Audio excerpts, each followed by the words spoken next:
A exclusividade das Escrituras. Quando falamos sobre a exclusividade das Escrituras, queremos dizer que a Bíblia é a revelação escrita e completa que Deus nos conferiu acerca da verdade divina. Já vimos que Deus se utilizou de um certo número de autores humanos a fim de registrar a sua revelação em forma escrita. Também já falamos sobre o tempo envolvido até completar-se esse desvendamento do plano divino. Muito naturalmente, pois chegamos a duas indagações importantes. Primeira, quando essa revelação escrita foi completada? E segundo, o que está incluído nessa revelação divina? Então vamos examinar agora com calma essas duas questões.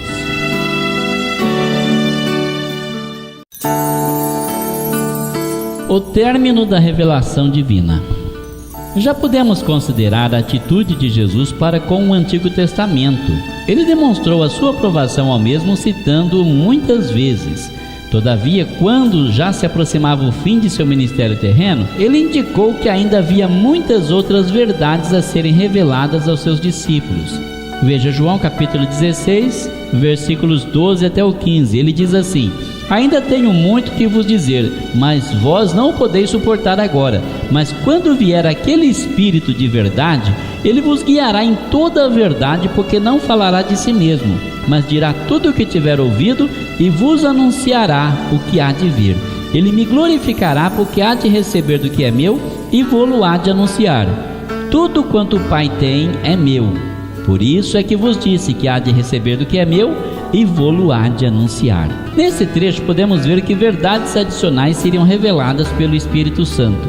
Essas verdades incluiriam acontecimentos futuros e orientação e iluminação, e o que é necessário para viver de uma maneira agradável a Deus.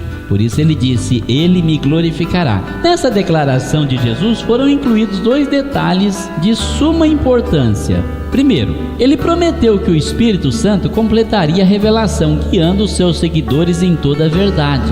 Ele os capacitaria a entender e aplicar os ensinamentos de Jesus. Segundo, ele referiu-se à revelação do Novo Testamento antes desse haver sido desvendado aos escritores humanos e registrado por escrito. Nós podemos dizer que ele validou o Novo Testamento com antecedência. A palavra validar significa declarar algo como aprovado ou como autoridade. Dessa forma, o trabalho escrito dos autores dos evangelhos, do livro de Atos, das epístolas e do livro de Apocalipse foi predito, explicado e aprovado. Escritores sagrados como Paulo indicam que aquilo que escreveram foi recebido por revelação. Fala-nos sobre sua experiência pessoal.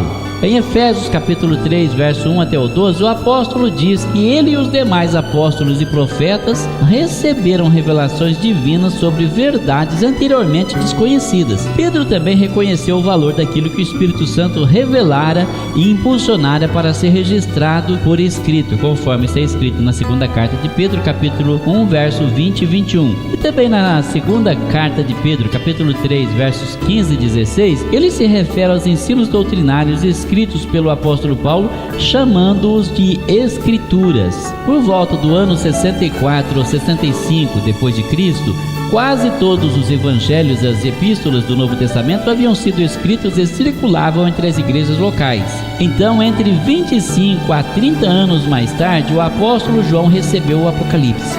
O Espírito Santo, tendo capacitado esse apóstolo a receber tal revelação, parece haver completado a divina revelação escrita.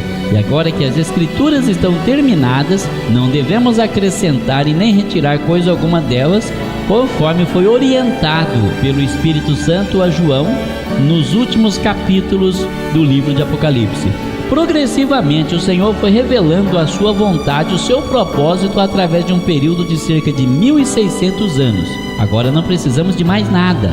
Deus já disse tudo quanto queria nos revelar acerca de si mesmo e de seu plano salvífico para a humanidade.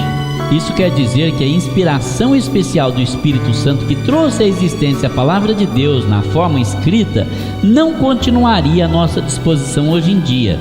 Essa manifestação do Espírito se destinava exclusivamente aos autores das Sagradas Escrituras. Podemos ser impelidos por Deus para contribuir para a expansão do seu reino, mas não para produzirmos revelações divinas escritas.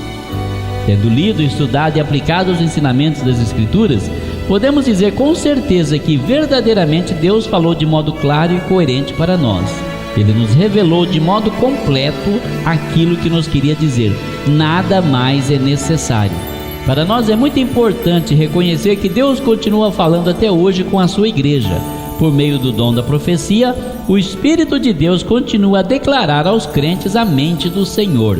Entretanto, além de se destinar à orientação pessoal de um crente ou de grupos de crentes isolados, todas as profecias, quando recebidas, devem ser harmonizadas com a palavra de Deus, a Bíblia Sagrada, edificando, exortando e consolando os crentes, conforme Paulo escreve na primeira carta aos Coríntios, capítulo 14, verso 3. Não servem para substituir e nem para contrariar a revelação dada durante a era apostólica, que visava a instrução e a orientação geral para a igreja e para todos os séculos. Agora, quanto a livros escritos que aparecem como revelação de Deus, toma cuidado com isso, viu, irmão? Toma muito cuidado, porque está cheio de gente querendo roubar a glória de Deus e não se importam de levar muitas pessoas à condenação eterna para que possam alcançar o seu objetivo. Então nós temos que ter muito cuidado. Enquanto a pessoa falar dentro das Sagradas Escrituras, nós podemos confiar. Saiu da Escritura Sagrada, pode ser o pastor mais conceituado, pode ser muito usado em revelação e profecia. Toma cuidado, porque também tem profecia do diabo.